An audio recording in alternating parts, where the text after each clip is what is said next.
Ipapadouble walling ko na nga pala mga kakulit ang ilalim ng katre ng ating munting bahay kubo. Sapagkat tapos na nga pala mga kakulit ang kesame nito, kaya naman yung ilalim naman ng katre ang ipapadouble walling ko. O diba mga kakulit? At dito na nga rin pala kami mga kakulit magluluto ng napakasarap na pananghalian dito sa ating munting bahay kubo.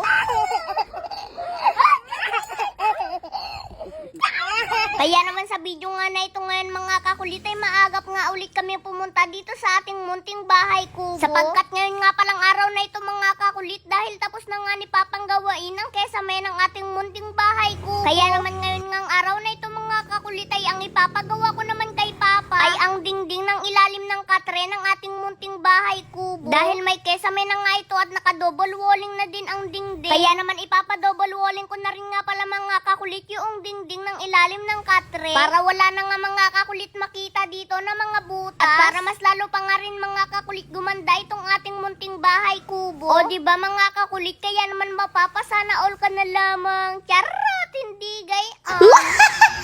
Sa mga part nga pala na ito mga kakulit ay medyo mahihirapan si Papa na i-double walling nga itong dingding ng ilalim ng katre nitong ating munting bahay kubo. Sapagkat maliit nga mga kakulit ang space sa ilalim, kaya naman kung makikita nyo nga mga kakulit si Papa ay nakadapa at nakahiga habang gumagawa. Pero dahil gusto ko nga mga kakulit na mas mapaganda pa itong kwarto ng ating munting bahay kubo, kaya naman kahit medyo nahihirapan na nga si Papa sa paggawa nito, pero tuloy lamang mga kakulit, ang importante ay mahalaga. Kumbaga mga kakulit, ang importante ay mapaganda pa natin itong ating munting bahay kubo. At ang mahalaga naman mga kakulit para sa akin ay ikaw. Yun mga kakulit ang importante at mahalaga, o diba? Ay sana all, charot, hindi dapat gayon.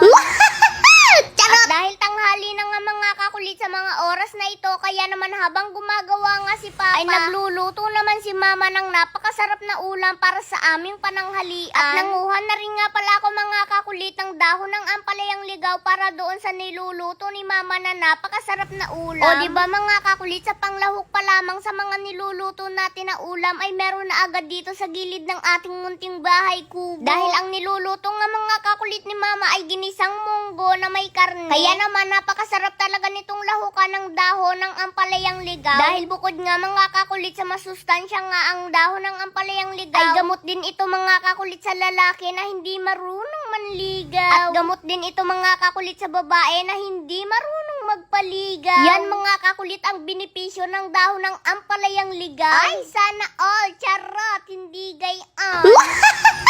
Bali, ito nga pala mga kakulit yung ikalawang beses nakakain kami dito ng tanghalian dito sa ating munting bahay kubo. Napakasarap talaga mga kakulit kumain sa ganitong klase ng lugar na napakatahimik at napakaaliwalas. Na kahit ganito nga lang mga kakulit klase ang aming ulam ay para sa amin ay ito ay napakasarap na. Ganyan mga kakulit ang pamumuhay namin dito sa probinsya. Payak at simpleng pamumuhay lamang mga kakulit pero napakasaya.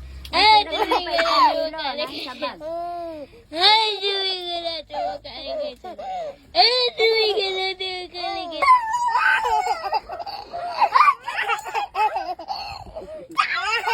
O diba mga kakulit, kita nyo ang ebidensya ng aming saya. Sa bunsong kapatid ko pa lamang mga kakulit ay talaga namang napakasaya na. Wala ka na nga hanapin pang iba. Charot, dapat gayon. Bali sa mga oras nga pala na ito mga kakulit ay tapos na nga gawain ni Papa ang double walling na pinagagawa ko sa dingding ng ilalim ng katre ng ating munting bahay kubo. At kung makikita nyo nga pala mga kakulit ay wala pang ang pintura ito. Sapagkat naghihintay nga ako mga kakulit sa mga isasuggest nyo nga sa akin kung ano nga ba ang magandang kulay nito. At kung ano nga din ba ang aking gagamitin, kung pintura nga ba or sticker wallpaper. Kaya naman mga kakulit, bigyan nyo naman ako ng isang napakagandang ideya. So ngayon meron na akong ituturo sa inyo na bagong laro ngayon. Ito ang PH Mine. So ngayon ang una mo lang gagawin ay click mo ang link na nasa comment section and then mag-download at mag-register. At sa pag-register naman, ganito ang una mong gagawin. Lagay mo lang ang username, password, and then mag-login. And then kapag nakapag-login ka na, pwede ka na mag-deposit ng iyong ipanlalaro. So ngayon, isang mahalagang paalala na ang larong ito ay bawal sa bata kundi para sa matanda lamang. Be responsibly, ang itataya mo lang dito ay yung kaya mo at yung kaya mo lang mawala. So ngayon, tuturuan ko naman naman kayo kung paano maglaro dito kay PH Mines na bagong-bagong laro ngayon. So ngayon, ipapakita ko sa inyo kung paano maglaro dito sa Super A. So ngayon, susubukan ko mag-bet ng 500. So ayan, bet tayo ng 500 and then click and then spin. Yan. Uy, scatter, dalawa agad. Uy, tatlo. Scatter tayo. Oh. Pre-game, 10 spin. Okay? Spin. Uy, scatter. Uy. 1. Uy, 1-2. O, diba? Uy, 600. Uy, 2-6. O, diba?